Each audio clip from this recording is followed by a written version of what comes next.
दरम्यान अचानक उद्धव ठाकरेंचं नाव मागे पडलं आणि अंबादास दानवे यांचं नाव पुढे आलं। या निमित्तानं शिवसेनेच्या कडून आलेली प्रतिक्रिया आपण आत्ताच पाहिली। उद्धव ठाकरे यांच्या गटात मात्र यामुळे ट्विस्ट निर्माण झालेला आहे। उद्धव ठाकरे हे उमेदवार नसतील आता स्पष्ट झालंय। त्यांच्या ऐवजी अंबादास दानवे यांना विधान परिषदेची उमेदवारी देण्यात आलेली आहे।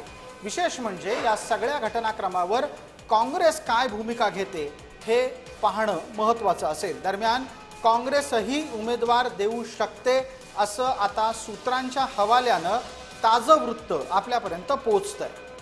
विधान परिषदेच्या उमेदवारीच्या निमित्तानं मवियाच्या मध्ये सुरू झालेला सावळा गोंधळ पार टोकाला पोहोचलाय असं म्हटलं तर गैर वाटू नये।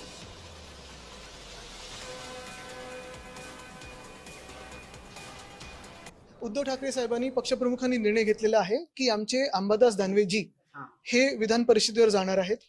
महाविकास आघाडीकडून हे आमचे उमेदवार असतील।